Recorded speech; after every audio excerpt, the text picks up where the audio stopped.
Assalamualaikum warahmatullahi wabarakatuh. Perkenalkan, nama saya Lina Fitriatul Laili, NIM 12403173236, jurusan Akuntansi Syariah, Fakultas Ekonomi Bisnis Islam IAIN Tulungagung.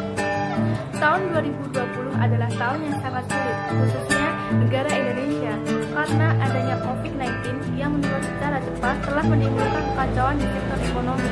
Tidak hanya di industri besar, pandemi virus corona telah membuat pelaku UMKM maupun industri di Indonesia mulai gelisah. Selain itu, perubahan di sebuah studi menyebutkan jika COVID-19 akan membuat Indonesia mengalami penurunan persentase pertumbuhan ekonomi sebesar 0,1% di tahun 2020. Secara garis besar, berikut merupakan dampak nyata yang disebabkan oleh COVID-19 terhadap sektor UMKM maupun industri rumahan di Indonesia. Hanya COVID-19, perubahan cuaca juga menjadi salah satu faktor utama dalam dunia usaha. Pemanasan global merupakan isu lingkungan yang menyebabkan perubahan iklim global secara perlahan dalam jangka waktu yang cukup panjang. Iklim cuaca yang tidak dapat mengakibatkan menurunnya produksi dalam pelaku usaha rumahan yang menggunakan sistem kering akan mengalami kesulitan karena untuk hasil yang maksimal diharuskan dijemur di terik matahari yang sangat kuat. Pelaksanaan praktik pengalaman lapangan PPL jurusan Akuntansi Syariah Fakultas Ekonomi dan Bisnis Islam IAIN Tulungagung gelombang 3 tahun 2020 dilaksanakan mulai tanggal 5 Oktober 2020 sampai dengan 5 November 2020. Selama periode tersebut, 2 kali dalam seminggu, yaitu Senin dan Rabu. Tempat yang menjadi lokasi praktik pengalaman lapangan PPL adalah Home Industri Wijaya Group Gedong Muda, Kabupaten Blitar, yang beralamat di Jalan Leceng Witarwin nomor 56, Kecamatan Sudajayan, Kabupaten Blitar. Home Industri Wijaya Group milik Pak Karya yang merupakan warga desa Gedong Muda yang sudah menjalankan usaha kerupuk sebelum menikah dengan Susi Wijayanti. Awal membuka usaha ini, sewaktu masih muda, beliau ikut menjadi sales di temannya dan menjual keripik pisang, keripik tela, dan keripik tempe. Setelah ikut belajar dan bisa mempraktikkan, beliau memutuskan untuk membuka usahanya sendiri di tahun 1999. Beliau mulai merintis benar-benar dari nol dengan modal seadanya.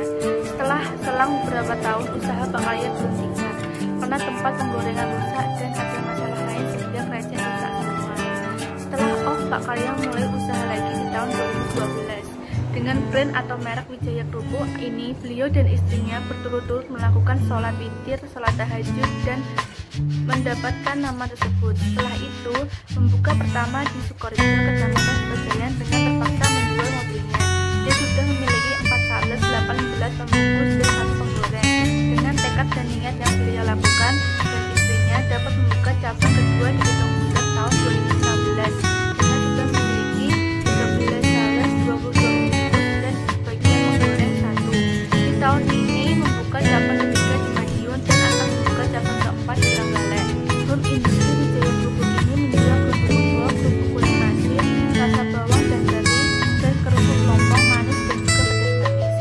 Menurut Wijaya, dalam sekali produksi mampu menghasilkan 3.000 kerupuk di cabang kedua dengan rasa bawang dengan harga dari 4.300 per bungkus untuk sales ke toko 5.000 per bungkus, toko ke pembeli 6.000 per bungkus. Untuk harga manis dan pedas manis juga sama. Wijaya Kerupuk ini menyerap tenaga kerja sekitar 55 karyawan dengan total cabang pertama dan kedua. Selain sistem borongan, Pak Karya juga membuka di rumah hanya dengan harga 4.500. Untuk gaji karyawan berbeda-beda sesuai dengan pekerjaan seperti pembungkus. Dilihat dari berapa banyak pembungkusnya, sedangkan untuk penggorengan dengan gaji bulanan dan bagian pembukuan dengan gaji bulanan juga. Sedangkan untuk salesnya sistem borongan. Proses produksi di Home Industri Wijaya Kerupuk ini dilakukan setiap hari, karena setiap harinya keluar sampai 3.000-an kerupuk. Kerupuk ini akan dikirim ke semua kabupaten Blitar, kecamatan, dan juga desa, Kota Blitar, Malang, Kediri, Tulungagung, dan Trenggalek, dan sampai ke luar negeri akan tetapi sekitar 100 per bungkus setiap 1 bulan sekali. Dalam sehari dapat meraup keuntungan sebesar 1 sampai 2 juta. Misi Home Industri Wijaya Kerupuk.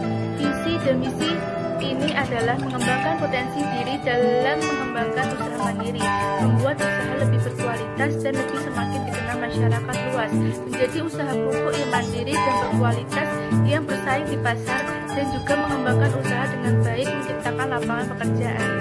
Setelah melakukan wawancara dan observasi di Home Industri Wijaya Krupuk, Desa Gedong Bunder, permasalahan yang dihadapi oleh pemilik industri diantaranya yaitu yang pertama, dampak COVID-19 yang diharuskan untuk memproduksi tidak seperti biasa karena adanya lockdown di daerah-daerah tertentu, jadi menghambat produksi.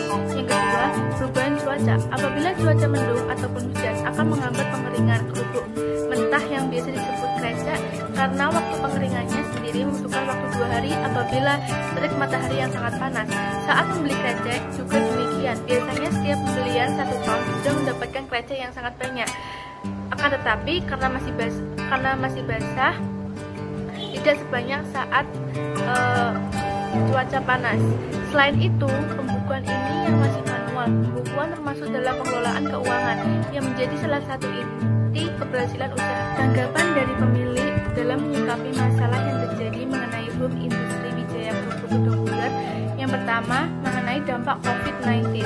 Tetap produksi seperti biasa, akan tetapi tidak sebanyak saat adanya COVID-19 yang biasanya bisa mencapai 3.000 per bungkus, dalam sehari dikurangi menjadi 2.000 sampai 1.600 per bungkus. Dalam industri ini tetap fokus akan kebutuhan pembelian konsumen, mempertahankan kualitas produk, memaksimalkan dengan pengiriman hari yang sama. Yang kedua, dalam perubahan cuaca, Home Industri ini tetap jalan seperti biasa, akan tetapi Bu Siti Wijayati memotong anggaran agar tidak terlalu banyak pengeluarannya. Ketiga, pemilik usaha yang masih kesulitan dalam perhitungan omset, laba kotor dan laba bersih dalam industri ini. Mengenai hal tersebut, beliau mengatasinya dengan memisahkan antara keuangan pribadi dan keuangan hasil usaha yang sudah diperlukan, menyisihkan keuntungan yang diperoleh setiap kali produksi, setelah itu dipotong pembelian bahan baku untuk produksi selanjutnya, dan potongan untuk pembayaran gaji dan transportasi.